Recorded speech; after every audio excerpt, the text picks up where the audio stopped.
अगर तुमने इस वीडियो पर क्लिक किया है तो एक बात तो साफ है, तुम अंदर से एवरेज नहीं हो। लेकिन कड़वा सच सुनोगे, तुम्हारी आदतें वो बिल्कुल एवरेज हैं। आजकल दुनिया में एक नई बीमारी फैली है, कोरोना नहीं, दिमाग की बीमारी। इसका नाम है मीडियोक्रिटी, यानी बस ठीक ठाक बनकर रह जाना। सोक्रेटिस ने कहा था कि एक इंसान के लिए इससे बड़ी शर्म की बात कोई नहीं हो सकती कि वो बूढ़ा हो जाए और कभी अपनी असली ताकत देख ही ना पाए।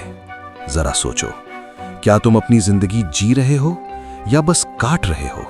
The comfort trap. आज मैं तुमसे कोई झूठा वादा नहीं करूंगा। आज हम बात करेंगे डेविड गॉगिन्स और साइंस की। एक बार गॉगिन्स के पास एक 25 साल का लड़का आया।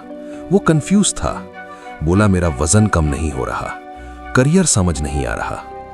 गॉगिन्स ने उसे 5 मिनट देखा और समझ गए मसला उसका वजन नहीं था, मसला ये था कि उसने हार मान ली थी। जब भी थोड़ा दर्द होता वो पीछे हट जाता। इसे ही कहते हैं एवरेज माइंडसेट। बस किसी तरह काम चल जाए। हम सब चाहते हैं कि लाइफ आसान हो जाए, बस उतना पढ़ लो कि पास हो जाए, बस ऐसी नौकरी मिल जाए जहां काम कम हो। हमने आराम को अपना भगवान बना लिया है। लेकिन साइंस क्या कहती है? तुम्हारा दिमाग तुम्हें ग्रेट बनाने के लिए डिजाइन नहीं हुआ है, वो तुम्हें सेफ रखने के लिए बना है। जब तुम सुबह 4 बजे उठना चाहते हो, दिमाग कहता है सो जा भाई, बाहर ठंड है। तुम सुस्त नहीं हो, तुम अपनी दिमाग के गुलाम हो। लेकिन स्टैनफोर्ड के साइंटिस्ट डॉक्टर एंड्रयू ह्यूबरमैन ने एक कमाल की चीज ढूंढी है। दिमाग में एक हिस्सा होता है जो विल पावर का स्विच है। रिसर्च में पता चला कि मोटे और सुस्त लोगों में यह हिस्सा छोटा होता है और चैंपियंस में बड़ा। और यह हिस्सा बड़ा कब होता है? सिर्फ तब जब तुम वो काम करते हो जो तुम्हारा करने का बिल्कुल मन नहीं है। जब तुम मन मार कर जिम जाते हो, जब तुम ठंडे पानी से नहाते हो, तब यह दिमाग का मसल बनता है।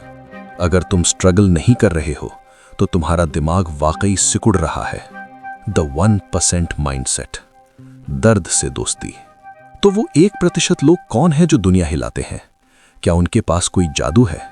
नहीं, उनमें बस दर्द सहने की ताकत है। गॉगिन्स कहते हैं, अगर तुम उन चैंपियंस के साथ खड़े हो जाओगे तो तुम जल जाओगे, क्योंकि वो तुम्हारे बहाने नहीं सुनेंगे। तुम अंदर से खुश क्यों नहीं हो? क्योंकि तुम जानते हो कि तुम बेहतर कर सकते हो, पर कर नहीं रहे।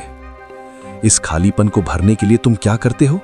रील स्क्रॉल करते हो, जंक फूड खाते हो। ये सब उस दर्द को सुन्न यानी नंब करने के तरीके हैं। स्टोरी ऑफ लिमिट, हद तोड़ना। डेविड गॉगिन्स की वो कहानी सुनो। उन्होंने 160 किलोमीटर की रेस भागने का फैसला किया, बिना ट्रेनिंग के। 112 किलोमीटर तक तो भाग लिए, लेकिन फिर जिस्म टूट गया। पैरों से खून निकल रहा था, गुर्दे फेल हो रहे थे। डॉक्टर, दिमाग सब कह रहे थे कि रुक जाओ वरना मर जाओगे। यही वो मोमेंट है जहां 99% लोग हार मान लेते हैं। लेकिन उस अंधेरे में गॉगिन्स ने खुद से कहा, कोई बहाना नहीं, मैं एक ढीठ इंसान हूं। ये कोई मोटिवेशन नहीं थी, ये जिद थी। उन्होंने पैरों पे टेप बांधी और बाकी के 50 किलोमीटर भी पूरे किए। उस दिन उन्हें समझ आया कि जब दिमाग कहता है मैं थक गया, तब असल में हमने सिर्फ 40% ताकत यूज की होती है, 60% अभी भी बाकी है। Action plan. अब करना क्या है? तो अब तुम इस चक्रव्यूह से बाहर कैसे निकलोगे? मोटिवेशन का इंतजार मत करो, वो कचरा है, पेट्रोल की तरह है, उड़ जाता है। तुम्हें अपनी पहचान बदलनी होगी। ये 3 काम आज से शुरू करो। छोटा सोचना बंद करो। अगर तुम्हारा सपना तुम्हें डरा नहीं रहा तो वो बहुत छोटा है। सेफ खेलना बंद करो। The 40% push. जब पढ़ते हुए या काम करते हुए लगे कि बस अब नहीं होगा, तब याद रखना ये सिर्फ 40% है। 5 मिनट और करो, 1 पेज और पढ़ो। वही 1 पेज तुम्हें भीड़ से अलग करेगा। विक्टिम बनना छोड़ दो। मेरे पास पैसे नहीं हैं, मेरा टाइम खराब है, ये रोना बंद।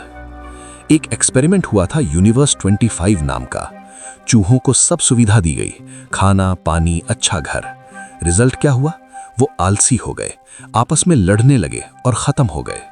आराम ने उन्हें मार दिया। आज तुम्हारा सोफा और नेटफ्लिक्स वही यूनिवर्स 25 है। बिना स्ट्रगल के इंसान का दिमाग सड़ने लगता है। आखिरी बात, अगर तुम वाकई सीरियस हो और इस एवरेज होने के वायरस को मारना चाहते हो तो कमेंट बॉक्स में जाओ और लिखो आई एम अ सैवेज और अपना शहर यानी सिटी लिखो। देखते हैं दुनिया के किस कोने में शेर छुपे बैठे हैं। शुक्रिया।